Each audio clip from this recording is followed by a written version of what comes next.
Terms of trade क्या है? ये एक इंडेक्स है that shows value of countries average export price relative to their average import price. So export prices और import prices के ratio से हम टर्म्स ऑफ ट्रेड को कैलकुलेट करते हैं। सो फॉर एग्जांपल एक कंट्री के लिए अगर उसके जो वो इंपोर्ट करती है उसके प्राइसेस ज़्यादा रहते हैं और जो एक्सपोर्ट करती है वो उसके प्राइसेस कम रहते हैं, सो उस केस में उसके टर्म्स ऑफ ट्रेड अनफेवरेबल रहते हैं, क्योंकि इंपोर्ट के लिए उसको ज़्यादा पे करना है और जो एक्सपोर्ट कर रही है उसके लिए उसको कम प्राइस मिल रही है। सो डिफरेंट कॉन्सेप्ट हम देखेंगे टर्म्स ऑफ ट्रेड के। पहला है gross barter terms of trade. इसमें हम क्वांटिटी इंडेक्स को यूज़ करेंगे। डिफरेंस ग्रॉस एंड नेट के बीच में बताया था, gross and net terms of trade के बीच टॉसिग ने 1927। Gross barter terms of trade का फॉर्मूला है G equals M Q upon X Q into 100। G है gross barter terms, M Q import quantity and X Q export quantity. So import quantity का और export quantity का जो ratio आएगा वो होगा gross barter terms of trade. Gross barter terms of trade जब भी हम निकालेंगे, सॉल्व करेंगे, तो बेस ईयर के लिए इसकी वैल्यू 100 आएगी। एक एग्जांपल से देख लेते हैं। फॉर एग्जांपल 1970 बेस ईयर मान के चलते हैं। So gross barter terms of trade 1971 के लिए अगर हमें सॉल्व करने हैं, जब इंपोर्ट क्वांटिटी इंडेक्स 120 है, एक्सपोर्ट क्वांटिटी इंडेक्स 100 है। फॉर बेस ईयर हमारे पास 100 वैल्यू आ गई। 1971 के लिए जी की वैल्यू क्या आएगी? क्वांटिटी के इंपोर्ट कितने हैं? 120 अपॉन एक्सपोर्ट कितने? 100 इंटू 100। तो ये सॉल्व करके 120 आता। जब टर्म बार्टर ही जुड़ी हुई है, इसका मतलब गुड्स को गुड्स के बदले एक्सचेंज करेंगे, यहाँ पर मनी का या किसी और चीज़ का यूज़ नहीं होगा।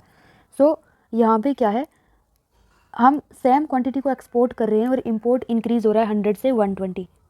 इट मीन्स के यहाँ पे improvement in terms of trade हुई है, means favourable terms of trade हैं।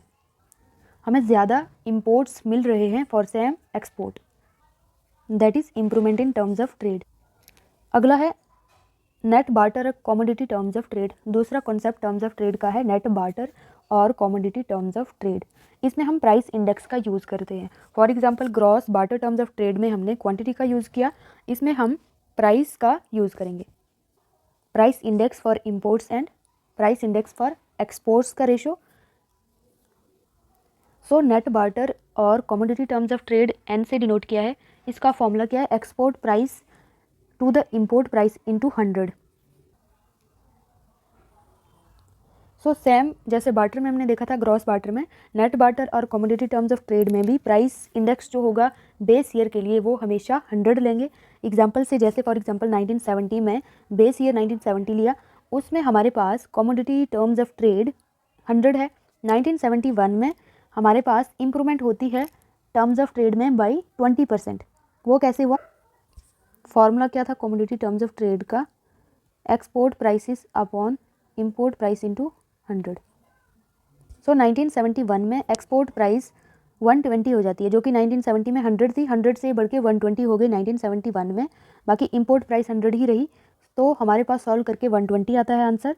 इट मीन्स कि बेस ईयर से हमारे पास बेस ईयर का इंडेक्स 100 था और अब का 1971 का 120 है। It means improvement in terms of trade हुई।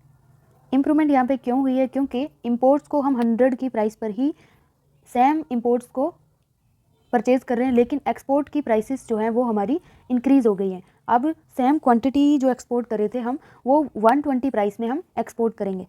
सो बाई 20% हमारे पास improvement in terms of trade हुई है। वैसे 1972 की बात करें तो हमारे पास इंपोर्ट प्राइस और एक्सपोर्ट प्राइस दोनों ही इंक्रीज़ हुए हैं। सो बेस ईयर के कंपैरिजन में सॉल्व करके हमारे पास 100 आंसर आता है। इट मीन्स के यहाँ पर कोई भी चेंज नहीं आया है किसमें? टर्म्स ऑफ ट्रेड में, when we compare it with the base year 1970.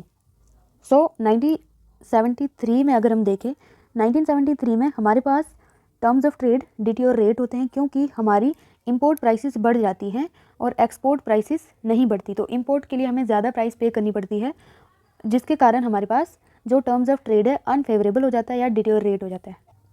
So in short, अगर हमारे पास इंक्रीज़ होती है इंपोर्ट प्राइस में या बाइंग प्राइस में, तो हमारे लिए फिर अनफेवरेबल मोमेंट हो जाती है टर्म्स ऑफ ट्रेड में।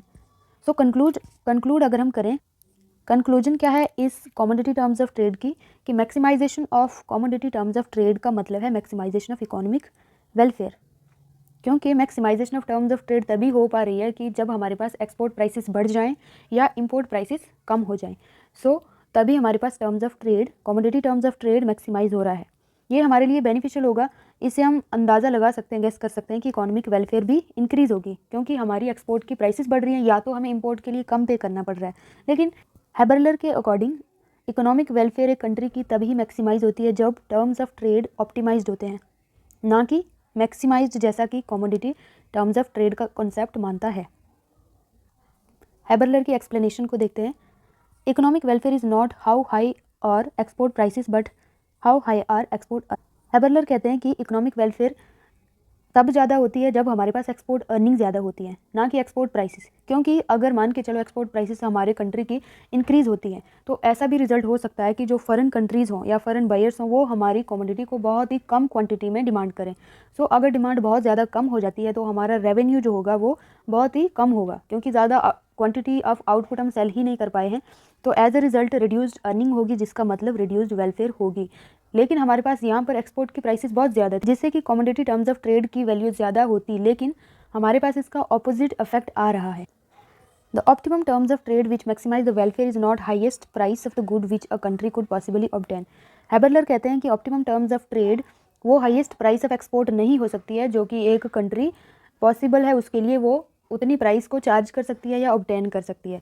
हैबरलर कहते हैं कि मैक्सिमम जो प्राइस हम चार्ज कर सकते हैं एक्सपोर्ट पे, उससे कम लेवल पर भी हमारे पास optimum terms of trade decide हो सकता है। हैबरलर ने दो सिचुएशंस को एक्सप्लेन किया है। पहला इलास्टिक एक्सपोर्ट डिमांड और inelastic export demand. Vertical axis पे एक्सपोर्ट प्राइस ली हमने और हॉरिजेंटल पे एक्सपोर्ट क्वांटिटी। फिगर 1 जो है ये इलास्टिक एक्सपोर्ट डिमांड बताती है और फिगर 2 इनइलास्टिक एक्सपोर्ट डिमांड।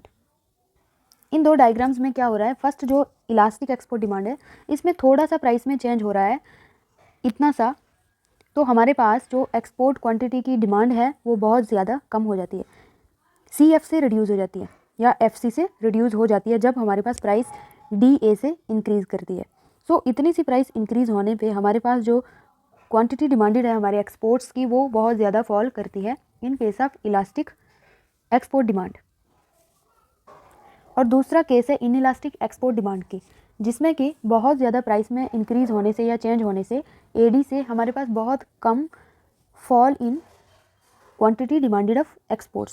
सो एक्सपोर्ट की डिमांड पे उतना ज़्यादा इफेक्ट नहीं पड़ता है। सो इलास्टिक एक्सपोर्ट डिमांड के केस में फिगर 1 में हमारे पास थोड़ा सा प्राइस में इंक्रीज़ करने से हमारा जो एक्सपोर्ट रेवेन्यू था या एक्सपोर्ट अर्निंग थी वो बहुत कम हो गई। पहले हमारे पास जब प्राइस इंक्रीज़ नहीं हुई थी तो हमारे पास जो रेवेन्यू था, एक्सपोर्ट अर्निंग जो थी वो कितनी थी, AOCB। लेकिन प्राइस के इंक्रीज़ होने से हमारे पास अब रेवेन्यू है DEFO। तो हमारे पास फॉल कितना हो गया, ये वाला अमाउंट, इतना ज़्यादा हमारे पास एक्सपोर्ट अर्निंग कम हो गई। और फिगर 2 में इनइलास्टिक एक्सपोर्ट डिमांड के केस में हमारे पास प्राइस में बहुत ज़्यादा इंक्रीज़ करने से भी हमारी एक्सपोर्ट की जो डिमांड थी वो उतनी ज़्यादा कम नहीं हुई, थोड़ी सी कम हुई, तो रेवेन्यू पे हमारे पॉजिटिव इसका इफ़ेक्ट आया। पहले रेवेन्यू था हमारा ABCO,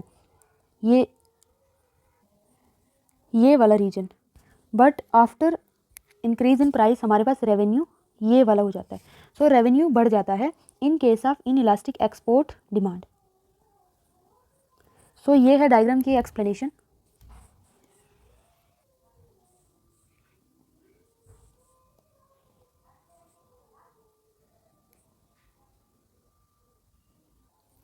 सिमिलरली हम कंसिडर करेंगे elasticity of import demand. So import demand और एक्सपोर्ट डिमांड पे जो इलास्टिसिटी रहती है उसकी हेल्प से हम डिसाइड कर पाएंगे कि ऑप्टिमम हमारे पास टर्म्स ऑफ ट्रेड कहाँ पे डिसाइड होता है, जिससे कि इकोनॉमिक वेलफेयर का पता चलेगा। सो हैबरलर का यही मानना है कि जब हमारे पास अर्निंग ज़्यादा होगी एक्सपोर्ट से, एक्सपोर्ट अर्निंग अगर ज़्यादा रहती है तो तभी हमारे पास इकोनॉमिक वेलफेयर इंक्रीज़ करेगा। अदरवाइज़ एक्सपोर्ट प्राइसेस को हम ज़्यादा कर देंगे तो कमोडिटी टर्म्स ऑफ ट्रेड के अकॉर्डिंग तो हमें हमारे टर्म्स ऑफ ट्रेड फेवरेबल हो जाएंगे, लेकिन इन रियलिटी उसका जो एक्सपोर्ट डिमांड है उस पर क्या असर होता है, उससे हमारी अर्निंग कितनी होती है, एक्सपोर्ट अर्निंग कितनी होती है, उससे वेलफेयर डिसाइड होगा। ना कि सिर्फ कि हमारी एक्सपोर्ट प्राइसेस बहुत ज़्यादा हाई रख ली हमने जितनी पॉसिबल थी और उसे हम कैलकुलेट कर लें कि हमारा जो टर्म्स ऑफ ट्रेड है वो फेवरेबल है, तो वेलफेयर भी इंक्रीज़ होगी। सो इट्स नॉट इम्पॉर्टेंट कि वेलफेयर भी बढ़ेगी। सो वेलफेयर को चेक करने के लिए हमारे पास ऑप्टिमम टर्म्स ऑफ ट्रेड की सिचुएशन को ऑब्टेन करना ज़रूरी है with the help of export and import demand elasticities, जिससे हमें पता चलेगा कि वेलफेयर जेन्युइनली इंक्रीज कर रही है या नहीं on the basis of export earnings. So terms of trade are optimum where export earnings are maximum. तीसरा कॉन्सेप्ट है income terms of trade. Income terms of trade, ये कॉन्सेप्ट जीएस डोरेंस ने दिया है 1948 टू 49। इसका फॉर्मूला है I equals N X Q.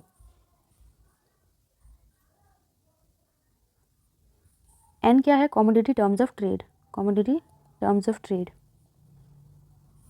जिसका formula था export prices upon import prices into X Q. क्या है? एक्स क्यू है एक्सपोर्ट क्वांटिटी इंडेक्स।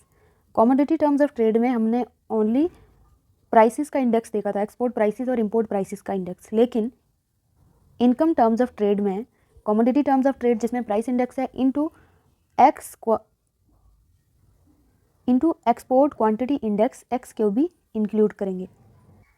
सो फॉर्मूला क्या बनेगा इनकम टर्म्स ऑफ ट्रेड का? X P into X Q upon M P. So N I X Q क्या है, इसको मैंने आगे लिखा है।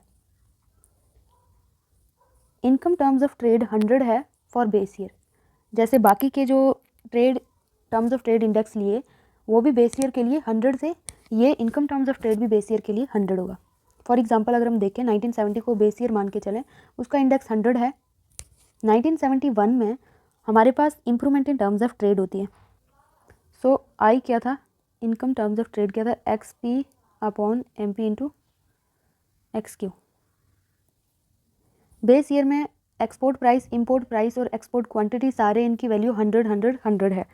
बट 1971 में हमारे पास जो एक्सपोर्ट प्राइस है वो 90 हो जाती है, 10 से मतलब ड्रॉप करती है, और जो एक्सपोर्ट क्वांटिटी है वो 20 से राइज करती है, 120 हो जाती है, और इंपोर्ट की जो प्राइसेस हैं वो अनचेंज रहती हैं। सो जब हम इसको सॉल्व करते हैं तो हमारे पास 108 आंसर आता है। इट मीन्स कि improvement in terms of trade होती है, बट कौन से terms of trade? Income terms of trade में। यहाँ पर एक बात इंपॉर्टेंट है, एन जो है और कमोडिटी टर्म्स ऑफ ट्रेड, इसकी वैल्यू तो डिटोरेट कर रही है यहाँ पे, क्योंकि 90 अपॉन 100 इंटू 100 करेंगे तो वो लेस देन 100 आंसर आएगा। लेकिन जो इनकम टर्म्स ऑफ ट्रेड है वो क्या कर रहा है? वो इंक्रीज़ कर रहा है यहाँ पे बाई 8%। ठीक है, बेस ईयर के कंपैरिजन में ये 8% से इम्प्रूव हो रहा। सो हम कह सकते हैं कि ऑल्दो हमारा commodity terms of trade unfavourable है या वर्सेंड हुआ है बेस ईयर के कंपैरिजन में, लेकिन कंट्री बेटर ऑफ है क्योंकि इसका इनकम टर्म्स ऑफ ट्रेड जो है ये इम्प्रूव हुआ है। वैसे 1972 में हमारे पास बेस ईयर के कंपैरिजन में एक्सपोर्ट की प्राइसेस इंक्रीज़ हुई हैं 10 से 110 हो गई, और एक्सपोर्ट क्वांटिटी फॉल हुई है बाई 20, 100 से 180 हो गई है, और इंपोर्ट प्राइसेस अनचेंज्ड है, ये 100 ही है।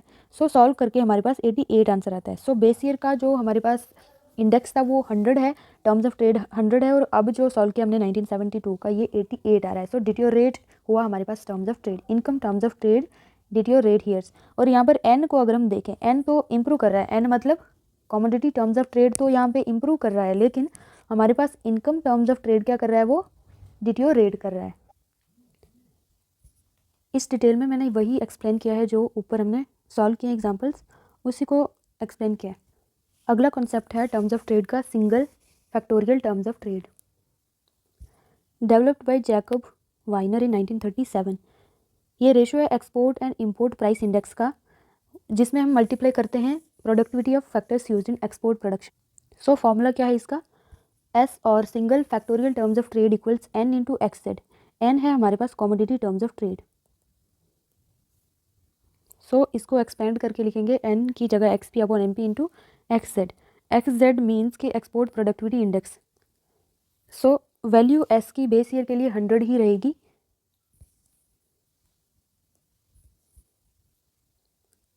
एग्जाम्पल्स इसके देखते हैं। बेस ईयर के लिए हमारे पास एस की single factorial terms of trade की वैल्यू 100 है। 1970 हमने बेस ईयर लिया, 1971 में हम देखते हैं। सो यहाँ पर क्या हुआ है? डिटोरेशन हुआ इन टर्म्स ऑफ ट्रेड। कैसे हुआ? हमारे पास जो x Z export productivity index है, सो 1971 में एक्सपोर्ट प्राइस फॉल होती है 100 से 90 और एक्सपोर्ट प्रोडक्टिविटी इंडेक्स और एक्सपोर्ट प्रोडक्टिविटी सेम रहती है 100 पे और इंपोर्ट की प्राइसेस भी 100 रहती हैं। सो इससे हमारे पास जो single factorial terms of trade 90 आता है जो कि डिटोरेट करता है फ्रॉम बेस ईयर। 1972 में क्या हुआ, हमारे पास एक्सपोर्ट प्राइसेस जो हैं वो डिक्लाइन ही है 100 से 90, लेकिन जो एक्सपोर्ट प्रोडक्टिविटी इंडेक्स है वो इंक्रीज़ हो गया 100 से 120 हो गया और जो इम्पोर्ट की प्राइसेस हैं वो 100 ही हैं। तो इसका जो हमारे पास रिजल्ट आया वो क्या है 108, मीन्स के इंप्रूवमेंट हुई in terms of trade from 100 to 108। ठीक है, 1973 में वैसे कैलकुलेट किया हमने, यहाँ पे एक्सपोर्ट की प्राइसेस को कम कर दिया और 100 से मीन्स के 80 पे ले आए और जो एक्सपोर्ट प्रोडक्टिविटी है उसको 125 किया, इंक्रीज़ किया, लेकिन इंपोर्ट की प्राइसेस 100 ही रही। सो इसमें हमारे पास कोई भी change in terms of trade में नहीं आया। अब क्वेश्चन है कि 1972 में क्यों हमारे पास इंप्रूवमेंट होती है। ऑल्दो हमारे पास एक्सपोर्ट प्राइसेस तो फॉल कर रहे हैं, तो एन के अकॉर्डिंग या जो commodity in terms of trade है उसके अकॉर्डिंग तो हमारा टर्म्स ऑफ ट्रेड तो डिक्लाइन कर रहा है, लेकिन यहाँ पे बात क्या है कि हमारे पास जो प्रोडक्टिविटी है एक्सपोर्ट प्रोडक्टिविटी इंडेक्स वो बढ़ गया, वो 120 हो गया है। प्राइस फॉल हो भी रही है बट स्टिल हमारे पास जो एक्सपोर्ट प्रोडक्टिविटी है वो इंक्रीज़ हुई है, जिसके कारण हमारे पास improvement in terms of trade होती है। कुछ इंपॉर्टेंट बातें कि जो प्रोडक्टिविटी होती है वो कैसे इंक्रीज़ करती है।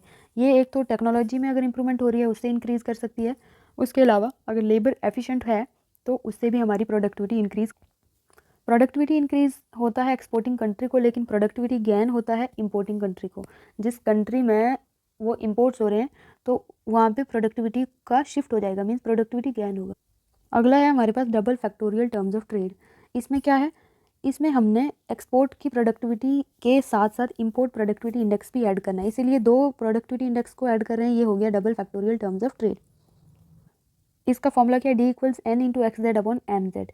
एन है commodity terms of trade, X Z M Z export and import productivity. क्योंकि प्रोडक्टिविटी या इंपोर्ट एक्सपोर्ट प्रोडक्टिविटी को कैलकुलेट करना डिफ़िकल्ट है, इनकी मेजरमेंट बहुत ज़्यादा डिफ़िकल्ट रहती हैं, जिसके कारण ये जो फॉर्मूला या ये जो मेथड्स हैं कॉन्सेप्ट्स हैं टर्म्स ऑफ ट्रेड के, इनकी प्रैक्टिकल यूटिलिटी थोड़ी कम हो जाती है, ये कम यूज़ होती है। नेक्स्ट है real cost terms of trade. Real cost terms of trade क्या है, इसमें हम प्रोडक्टिविटी और एक्सपोर्ट प्रोडक्टिविटी के साथ क्या ले रहे हैं, real cost of producing exports, X R क्या है, real cost of producing exports. Real cost of producing exports क्या होता है, ये अमाउंट ऑफ यूटिलिटी होता है जो यूज़ किया जाता है एक्सपोर्ट को प्रोड्यूस करने के लिए, या रिसोर्सेज जो सेक्रीफाइस किए जाते हैं एक्सपोर्ट्स को प्रोड्यूस करने के लिए। सो इसका फॉर्मूला सिंपल है, real cost terms of trade R equals N into और commodity terms of trade into X Z upon X R. Last concept है हमारे पास utility terms of trade. Utility terms of trade develop किया था D.H. Robertson ने, जो कि इसको ट्रू टर्म्स ऑफ ट्रेड भी कहता है। इसका फॉर्मूला क्या है, U equals N into R into 1/UM। R है real cost terms of trade और UM है export production. So UM is export production, U is utility terms of trade, X2 upon XR real cost of producing exports.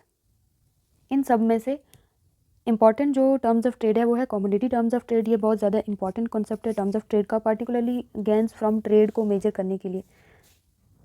Last के जो 3 पढ़े हमने concepts of terms of trade, double factorial terms of trade, real cost terms of trade और utility terms of trade, इनकी measurement difficult होती है, जिसके कारण इनकी प्रैक्टिकल यूटिलिटी डिक्रीज़ करती है, कम यूजेज में ये रहते हैं।